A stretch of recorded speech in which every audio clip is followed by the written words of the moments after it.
Muy bien, terminado el tango, entonces le queremos preguntar a Juanjo que nos cuente un poco, que nos diga un poco para él cuáles son las diversas o las diferentes características del envejecimiento. El envejecimiento, sobre todo desde el punto de vista pues, físico, ¿no? Pues condiciona mucho, ¿no? Condiciona porque la persona empieza a leer, si nos conocemos un poquito el propio cuerpo, pues empieza a experimentar pues cambios en tu cuerpo, empieza a experimentar que a lo mejor te fatiga antes, que te cansa antes. Aquí también hay un envejecimiento laboral, digamos. La noche, nosotros hablamos de un envejecimiento, de un corte fuerte en la vida de las personas, recogiendo un poco lo de tu padre anterior, ¿no? De cuando las personas se jubilan.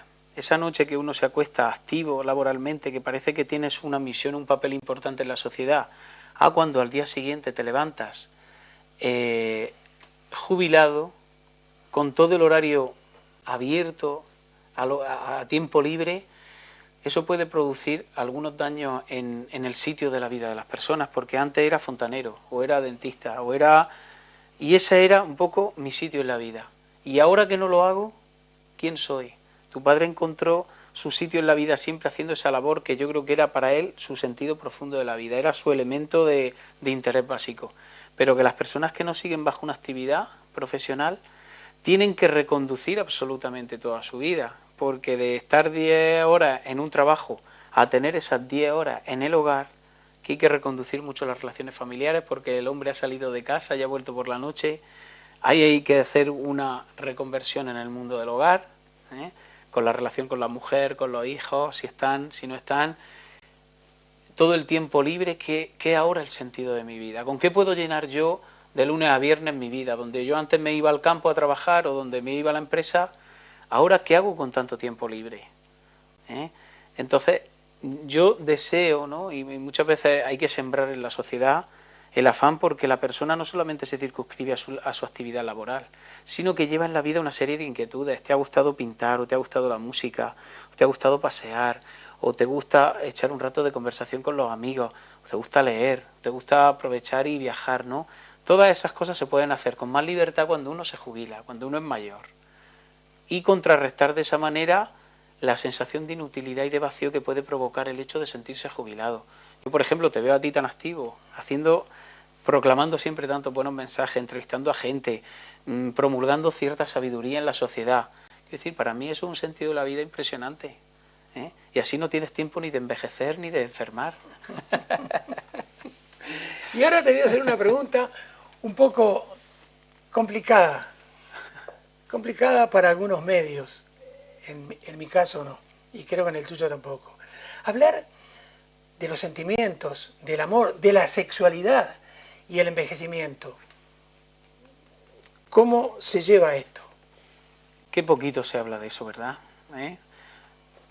Tan promulgada que está una sexualidad muchas veces banal y superficial a nivel de la sociedad, que muchas veces más que establecer una educación sexual madura en cada época de la vida, lo que hacemos es presentar eso como una actividad casi animal, desprovista totalmente de valores, desprovista de la belleza que guarda para el ser humano el área de la sexualidad, que es un regalo para los seres humanos, ¿no? Y ya no te cuento cuando se intenta unir sexualidad con personas mayores. Eso ya ni se habla. Es decir, no he oído nunca en una familia hablar de sexualidad y personas mayores.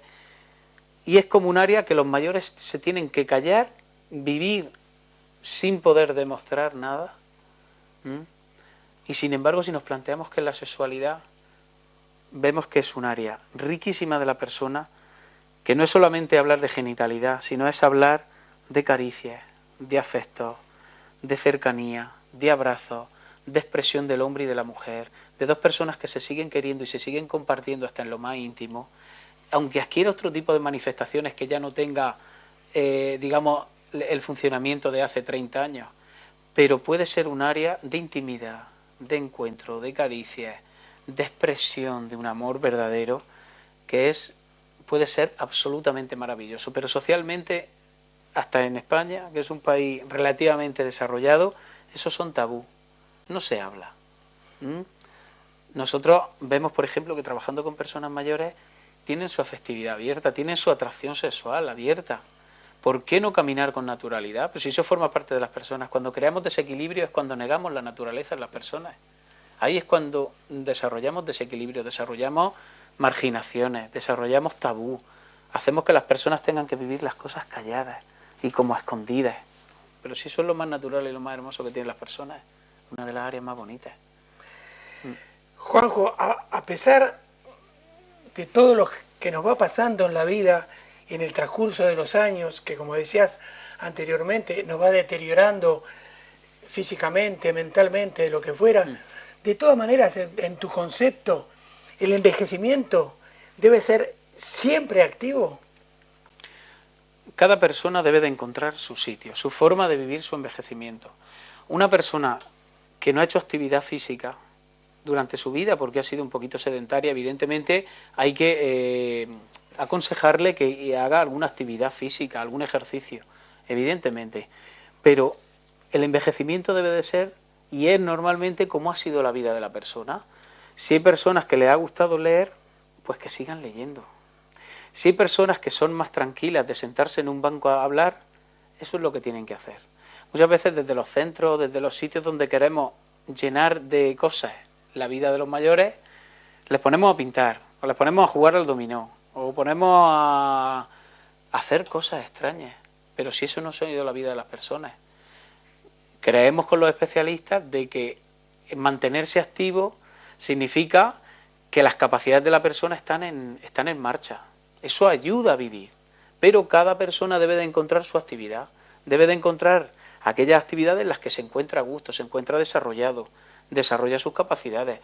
Yo, por ejemplo, una de las cosas que creo que se pueden hacer con más grandeza en el periodo de la tercera edad es ser voluntario.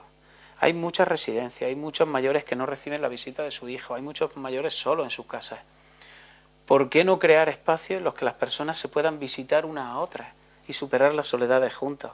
Es decir, fíjate qué forma de llenar el tiempo llevándole una palabra de consuelo, una conversación a alguien que pueda estar en su casa y que se puede sentir súper feliz de tener a alguien de su edad, de sus inquietudes, de sus motivaciones al lado para hablar. Eso, por ejemplo, podría ser una forma de envejecimiento activo que nos enriquecería a todos. Ahora, antes de seguir con otra pregunta, también quiero que ilustres a la gente acerca de algo que ustedes le ofrecen, no solo a los ancianos que tienen en el centro de día, sino a sus familiares. Tengo entendido que tienen un psicólogo, un asistente social. Cuéntale a la gente qué es lo que ustedes les ofrecen. Fíjate, una de las cosas que hemos puesto en marcha últimamente ha sido un centro de escucha, un servicio de escucha. ¿Por qué la escucha? Y nosotros hablamos de la escucha como medicina. Yo creo sinceramente, por trayectoria personal y profesional, de que ninguna persona a otra le puede sacar de ningún pozo. Quiero decir, no podemos vivir la vida por nadie, no podemos ser los salvadores de nadie. Yo lo creo sinceramente, que cada persona se tiene de alguna manera que salvar a sí misma. La única forma que creo que funciona en el encuentro con otra persona, sobre todo cuando estamos ante una persona en dificultades, con una persona con problemas personales, emocionales, sociales, familiares, como sea. La medicina auténtica que necesitan las personas cuando están pasando por una situación delicada, por una situación problemática, es prestarle nuestra escucha, nuestra comprensión, acogerla sin juzgarla. Quiero decir, cuando uno llega con algún problema que le tiene atenazado el corazón, cuando uno encuentra a alguien con el que se expresa, es acogido. Estoy triste, tengo ganas de morir, como suelen decir algunas veces las personas mayores. Mi vida parece que no tiene mucho sentido, me cuesta encontrarle. Cuando eso encuentra el reflejo en una persona que lejos de juzgarle y decirle, ¿cómo vas a sentir eso? No. Lo que hay que decirle a la persona, te sientes triste, te sientes solo. A ver, cuéntame algo más de tu corazón, a ver, ¿qué es lo que está pasando para que te sientas en esa soledad, si tienes a fulanico? Pero más que aconsejar es sacar del otro recursos, sacar el significado que tiene, acogerlo y reflejárselo al otro. Yo estoy viendo que en tu vida me dices que tienes esto y tienes lo otro. Es escucharle y el otro sintiéndose escuchado, acogido y comprendido, va a ver más tarde o más temprano la salida del túnel. Ese es el convencimiento en el que nosotros trabajamos en el centro. Muchas veces lo que necesita una persona es sentirse escuchada. Y por desgracia, en nuestra sociedad no hay mucha cultura de escucha, porque aunque estamos dotados de 2 orejas para escuchar y una boca solo para hablar, yo creo que hablamos mucho más que escuchamos, ¿eh? Y entonces tenemos que aprender a escuchar. Y escuchar significa, ¿qué significa escuchar? Escuchar es ponerme delante de otra persona y concederle al otro el centro de la conversación. Olvidarme de mis propios pensamientos, de mis juicios, de mis ganas de aconsejar. No, eso olvidarlo. Vaciarme para que el otro me comente y yo llenarme un poquito de la experiencia del otro, para calzarme durante unos momentos sus propios zapatos y poder entenderlo. Para juntos desde ahí, lo mismo le ayudamos al otro a encontrar alguna solución. ¿Hay algún método para medir la vida? Fíjate qué bonito eso, ¿no? Hace poco en el centro falleció una persona que nos llenaba de poesía, nos llenaba de agradecimiento, nos llenaba de... Y cuando cumplió los 80 años, esa persona, le preguntamos, bueno, enhorabuena, has cumplido 80 años. Dice, en realidad estoy cumpliendo 40. Porque en realidad he vivido 40 años felices de mi vida, ¿no? Y es bonito pensar eso, ¿no? Ya que viviéramos al menos de 80 años, 40 años felices, ya yo firmaría, ¿no? Sí hay que firmar en algún sitio. ¿Cuándo podemos medir que vivimos la vida? ¿Cómo se puede medir? Es una buena reflexión, Milton. Esto requiere de otro programa, ¿eh? Así es que nos emplazamos para ver. Sí. Pero posiblemente siendo más humanos. Yo creo que nacemos para ser personas. Y ser persona es encontrarme con otro. No manipular a los demás. No tener intereses por encima de lo que es tu grandeza y mi grandeza. Sino poder dialogar como seres humanos. Si tienes padecer algún sufrimiento, acercarme a él. Y vivirlo un poquito contigo, acompañarte contigo. Poder mirarte a la cara, ¿no? Poder conversar tranquilamente. Saber cuajar o saber trabajar juntos cuando tengamos un conflicto, porque los conflictos son inherentes a la vida de las personas, pero sí de alguna manera ir aprendiendo a convivir con nuestras grandezas, nuestras diferencias juntos. Vivir en humano. Yo creo que ahí se puede medir la vida. Ahora, Juanjo, mucha gente habla de experiencia. Entonces dice que cuanto más experiente, cuanto más años pasan, una persona va adquiriendo más sabiduría. Ahora bien, la pregunta es la siguiente. Yo puedo cometer un error y ese error durante toda mi vida seguirlo cometiendo. O sea, no estoy adquiriendo experiencia, estoy repitiendo un error que no me hace adquirir sabiduría. Entonces, todos los seres humanos, se puede decir el 100%, sí es cierto, como pasaba antes, que estaban siempre los ancianos, los más jóvenes, iban al consejo de ancianos para que ellos con su sabiduría les enseñaran cómo tenían que actuar.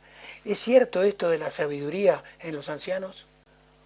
Es cierto, es muy interesante la pregunta.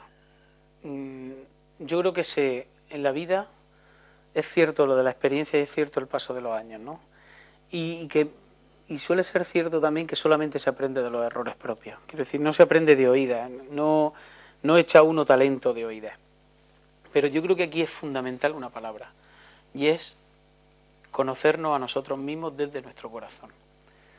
Si yo me conozco sinceramente, si yo veo que en mi vida, a poco que me descuido, cometo errores, si yo veo que a poco que me descuido, me vuelvo algo egoísta, si yo veo que a poco que me descuido, me olvido de querer como mi corazón me tiende a dirigir, que es a tope, que es entregado, que me reservo muchas veces para mí, si yo veo que muchas veces cometo errores porque me despisto en la vida, y yo me lo considero así, ¿cómo no voy a ponerme en predisposición de perdonar a otro o de intentar comprender a otra persona que tiene sus propias circunstancias, sus propios errores, sus propios fallos, sus propios despistes, sus propias ignorancias, sus propios sufrimientos.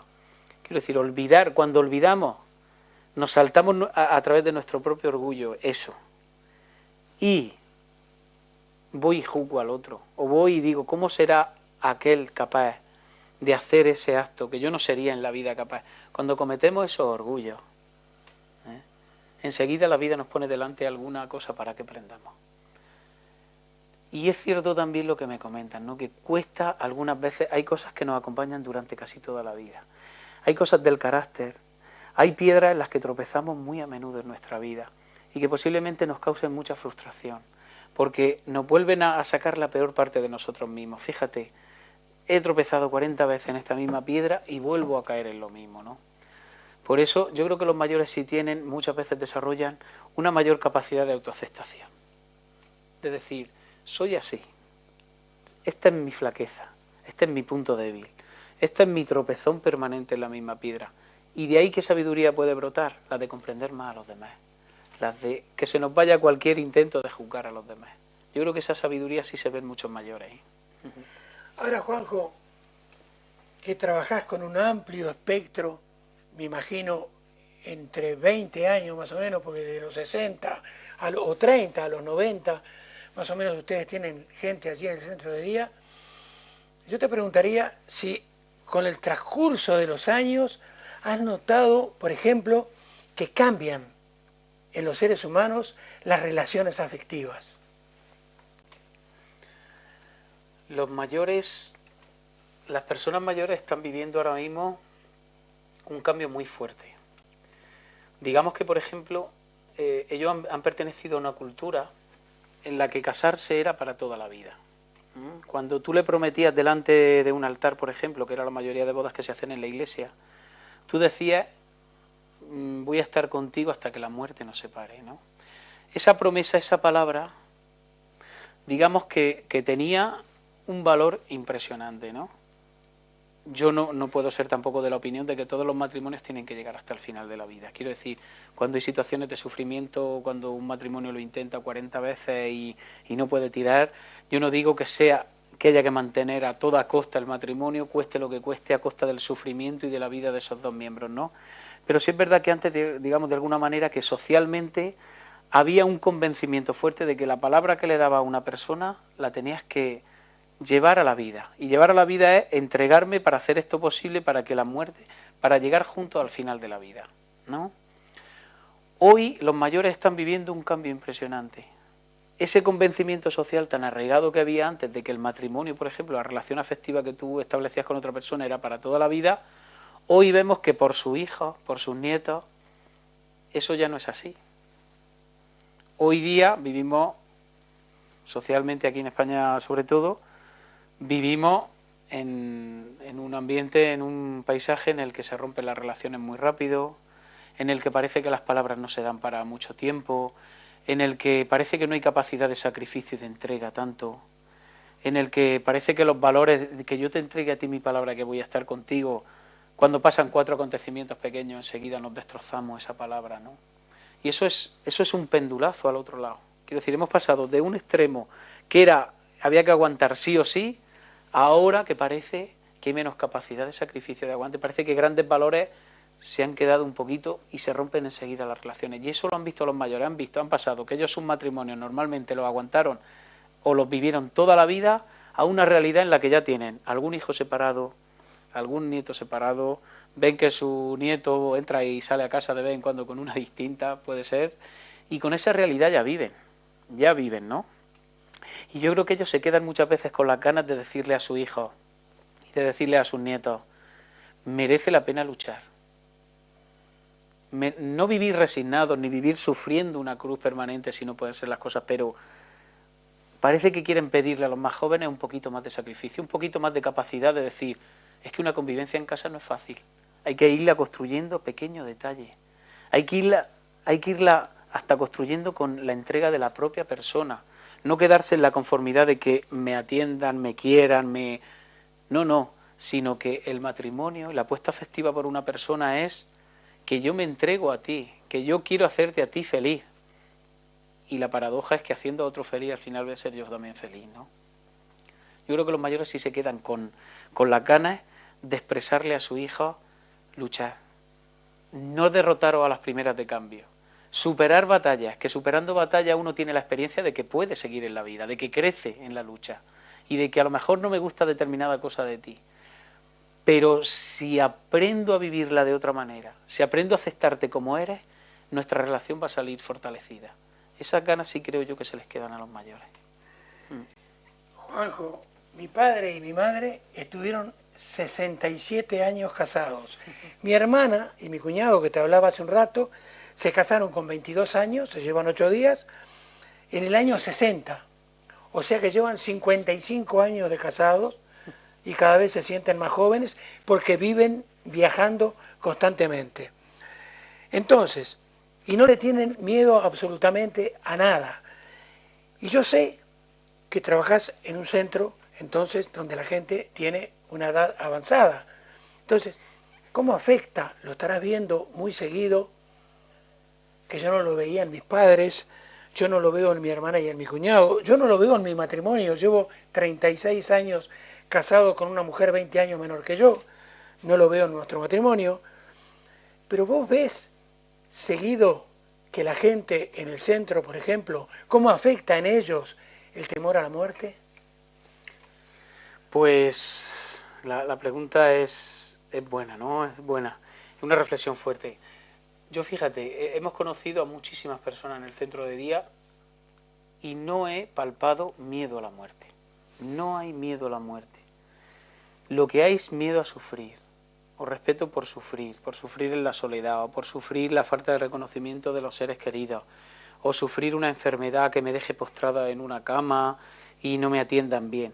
Quiero decir, al final hay un sufrimiento de no sentirse amados, ¿no? Pero no he visto, a nadie me ha dicho, tengo miedo a morir, tengo miedo a lo que me pueda ocurrir en la muerte, ¿no? Yo creo que ya incluso se convive con cierta naturalidad con el tema de la muerte cuando uno es mayor. Quiero decir, ya lo ve como un paso más en la vida, ¿no? Como un tránsito o como culminación del gran proyecto de mi vida. Quiero decir, hay proyectos ya muy culminados de vida. Uno ha hecho muchas cosas en la vida. Eso no quiere decir que no merezca la pena vivir cada día. Pero miedo a la muerte, o sea, vivir con el miedo de que me voy a morir, no lo he visto. Miedo a sufrir, sí. Para terminar, entonces, algo que pienso que es digno corolario para tu contestación. Entonces, la edad de una persona no es los años que ha estado en la tierra, sino la forma de vivirlos. Tal cual lo dice Milton. Yo creo que la vida, la grandeza de la vida no se mide por el número de años.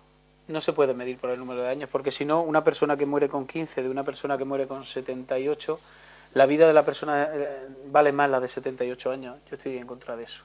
Quiero decir, hay vidas que en pocos años desarrollan un potencial impresionante. No se trata de cantidad de años, sino de calidad, de cuál ha sido la actitud, de cuál ha sido el sentido de la vida, de cuál ha sido la huella que yo he dejado en el mundo cuando he pasado. Yo me gustaría medir más la validez de la vida por esa calidad que cada ser humano puede aportarle a este mundo. Muy bien, te emplazamos para dentro de 15 o 20 días para seguir tratando diversos temas, no solo de la vejez, del centro de día, otros temas. Sos un muchacho muy inteligente y realmente me encanta conversar contigo. ¿Puede ser? Claro que sí. Muchas gracias, Milton. Muy bien. Hoy yo termino diciéndoles que en realidad en el caso de la vejez les cuento que por lo menos la vejez es 15 años mayor que yo. Y si algún día, por ejemplo, fuera a un programa de esos de preguntas y respuestas, como por ejemplo Pasapalabra, y me preguntara su buen presentador Cristian, ¿qué haría con el dinero que ganara? Yo diría, o le contestaría, que todo ese dinero lo gastaría en comprar silencio, muchísimo silencio. Con eso, con ese bagaje y con mi familia, me iría a una paradisíaca isla del Caribe, me pondría unos auriculares para escuchar, eso sí, esos tangos que son en sus letras realmente ley de vida para todos nosotros. Pero lo más importante, el silencio, porque muchas veces las palabras sobran cuando el silencio realmente habla muchísimo más que ellas. Hasta la semana que viene.